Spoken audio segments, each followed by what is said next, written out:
Berawal dari sebuah perceraian, inilah kisah sedih yang harus aku lewati. Kisah ini bermula ketika suamiku tergila-gila pada seorang perempuan, hingga tega meninggalkan kami sekeluarga. Bahkan tidak sedikit pun ia mengingat kami lagi, termasuk nafkah yang seharusnya masih menjadi tanggung jawab dirinya. Awal pernikahan, aku hidup dalam kemewahan. Semua inginku dituruti oleh suami. Hingga suatu hari, suamiku pergi dari rumah dan berbulan-bulan tiada kabar. Aku berusaha mencarinya. Ketika kudapati informasi, suamiku telah menikah dengan wanita lain. Sungguh hatiku hancur melihat kelakuan suamiku. Sejak saat itu, dia tidak pernah peduli terhadapku dan kedua anaknya. Akulah yang banting tulang mencari rezeki, memenuhi semua kebutuhan anak-anak. Segala hal telah aku lakukan. Aku berjualan makanan, mie keliling, menjadi babu cuci pakaian, tukang bersih rumah orang. Apa saja aku lakukan asal anak-anakku tidak kelaparan. Sampai suatu ketika,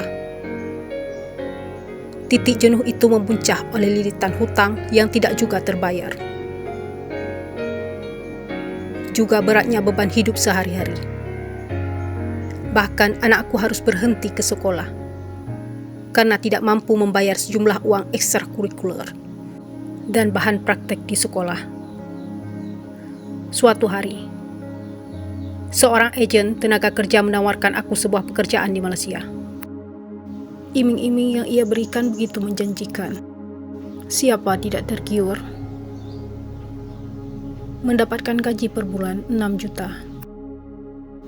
Membayangkan selama ini untuk mendapatkan 300.000 saja, aku masih kesulitan. Tentu saja aku tertarik. Apalagi agen tersebut tidak mewajibkan pembayaran pengurusan surat menyurat termasuk paspor. Perjanjiannya, gaji kami nanti akan dipotong setiap bulan untuk biaya tersebut. Tapi ternyata, dalam perjalanan pertama menuju negeri jiran, sesuatu yang aku bayangkan begitu indah, pada kenyataannya begitu mengerikan. Perjalanan menuju Malaysia dengan menggunakan kapal tongkang ternyata dirazia oleh kepolisian Malaysia.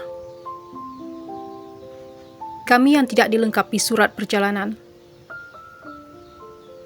akhirnya harus bersembunyi di lantai dasar, pengap dan menakutkan. Rasanya saat itu antara hidup dan mati. Aku takut sekali. Saat itu yang terbayang olehku hanyalah kedua anakku yang memiliki harapan besar padaku untuk kehidupan mereka.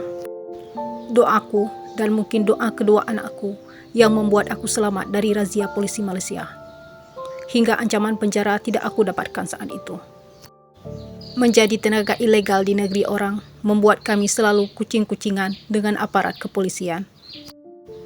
Bahkan kami tidak bisa leluasa bepergian. Kami para TKW ilegal tak lebih seperti para tahanan. Seperti kerja paksa di zaman penjajahan. 1 tahun telah bekerja, aku berharap bisa pulang ke tanah air. Aku sudah tidak tahan menanggung rindu pada kedua anakku. Terlebih lagi, dia pernah jatuh sakit saat aku di Malaysia. Tetapi, majikan tempat kami bekerja tidak memperbolehkan aku pulang. Mengingat musim razia begitu ketatnya saat itu. Rindu ini aku tanggung dalam pilu yang perih hingga 2 tahun lamanya. Hingga tiba waktunya, aku diperbolehkan untuk pulang. Dengan perasaan yang bahagia dan membawa uang simpanan, aku pun pulang. Tetapi naas bagiku saat perjalanan pulang. Aku harus berhadapan dengan polisi Malaysia.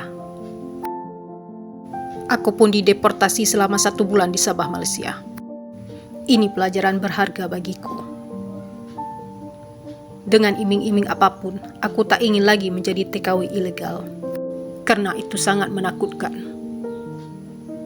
Semoga ini menjadi pelajaran bagi siapapun yang ingin mencari rezeki ke negeri orang. Pastikan semua surat lengkap agar tidak bernasib sama sepertiku. Dan sekarang aku masih tetap bekerja di Malaysia. tapi dengan surat-surat yang lengkap. Alhamdulillah sekarang aku bisa membawa kedua anakku hidup bersama di sana. Bersama anak-anak di sampingku, aku mulai menata kembali hidupku. Demikian kisah piluku menjadi TKW ilegal. Semoga kalian dapat mengambil hikmah dari kisahku ini.